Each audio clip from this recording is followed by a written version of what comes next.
दोस्तों, आज मैं आपको सुनाने जा रहा हूं एक बहुत ही शानदार, मनोरंजक, शिक्षादायक instructive story.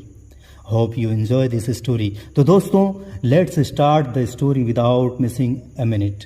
Long time ago किसी गांव में एक साधु बाबा रहा करते थे। उस गांव में वो अकेले साधु महाराज थे, इसलिए पूरे गांव भर से जो भी दान मिलता था उसका कलेक्शन बहुत ज़्यादा हो जाता था। साधु ग्रीडी था, लालची था। दोस्तों, जिसका मन सीधा होता है ना, उसे पोशाक बदलने और जटा व दाढ़ी बढ़ा लेने की कोई आवश्यकता नहीं होती। वह तो वैसे भी साधु होता ही है। अब कहने को तो ये महाराज साधु थे, परंतु इनके पास मन की साधना नहीं थी। उस गांव में यदि भिक्षा मांगता हुआ कोई भिक्षुक अथवा कोई संत फकीर आ जाता था तो ये साधु बाबा उससे ईर्ष्या करता और उसे उस गांव से भगा देता था, ताकि इस गांव से सारा दान वह अकेला ही ले सके। इस तरह उस साधु बाबा के पास बहुत सारा धन एकत्र हो गया था।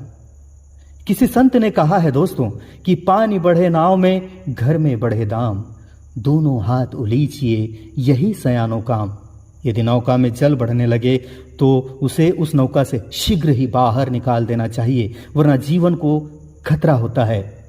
इसी प्रकार घर में यदि आवश्यकता से अधिक धन एकत्र होने लगे तो जरूरतमंदों को दान में दे देना चाहिए और अपनी आवश्यकता अनुसार बचा लेना चाहिए। दूसरे शब्दों में कहें कि नाव में पानी बढ़ने से जीवन का खतरा है, उसी प्रकार धन के अहंकार और मोह के कारण भी जीवन को खतरा होता है। इसलिए दोस्तों, संतुलित जीवन ही सबसे अच्छा होता है। लेकिन वह साधु तो लालची था। आवश्यकता से अधिक दान में आए हुए धन के कारण उसका अहंकार और लालच बढ़ गया था। लेकिन उसी गांव में एक बहुत बड़ा ठग रहता था, and that thief's eyes were on the wealth of the greedy monk for many days. वह किसी प्रकार से उस साधु बाबा के धन को चुरा लेना चाहता था। उसने एक दिन प्लान बनाया, योजना बनाई और पहुंच गया साधु बाबा के पास और बोला, बाबा, आप तो बहुत ऊंचे दर्जे के संत हो, साधु हो, कृपया मुझे अपना शिष्य बना लीजिए। पहले तो साधु बाबा ने इनकार कर दिया, लेकिन बहुत ज्यादा प्रार्थना करने के बाद वह सहमत हो गया और इस ठग को अपना शिष्य स्वीकार कर लिया। चोर ने उस साधु बाबा की इतनी सेवा की कि साधु बाबा तो खुश हो गए, प्रसन्न हो गए। एक दिन साधु महाराज किसी दूसरे गांव अपने इस शिष्य के साथ अपने धन को लेकर जाने लगे तो रास्ते में एक नदी थी। साधु बाबा ने सोचा, इस नदी में स्नान कर लिया जाए। सच कहा है किसी ने मेरे दोस्तों कि विनाश काले विपरीत बुद्धि। दोस्तों, साधु नहाने का निर्णय लेता है और अपने इस शिष्य से उन्होंने कहा कि तुम यहीं ठहरो, मैं धन की रखवाली करने के लिए आपको यहाँ पर छोड़कर जा रहा हूँ। मैं अभी नहा कर आता हूँ। यहाँ ये कहा जा सकता है कि साधु ने जैसे अपने शिष्य से कहा हो कि आ बैल, मुझे मार, और अपने पैर पर खुद कुल्हाड़ी मारना या चोर के हाथ में खजाने की चाबी दे देना। चोर की खुशी का ठिकाना नहीं रहा अब तो, और उसने खुशी खुशी साधु बाबा की आज्ञा का पालन करना स्वीकार कर लिया, क्योंकि उसे तो ऐसे मौके की तलाश थी।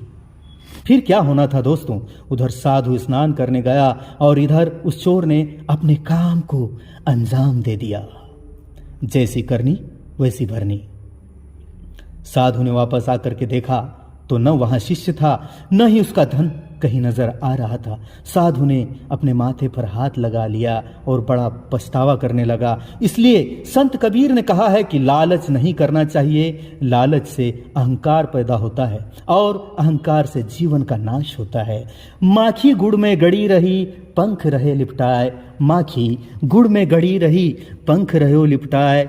हाथ मले और सिर धुने, लालच बुरी बलाए। तो दोस्तों, लालच कभी नहीं करना चाहिए और ईश्वर से प्रार्थना करना चाहिए कि साईं इतना दीजिए जा में कुटुंब समाए।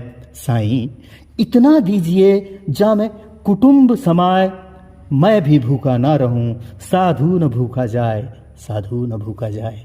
तो दोस्तों, कैसी लगी आपको ये कहानी, प्लीज़ कमेंट करके बताएं। और अभी तक अगर आपने हमारा चैनल सब्सक्राइब नहीं किया हो तो please subscribe my YouTube channel के story and click the bell icon for new updates.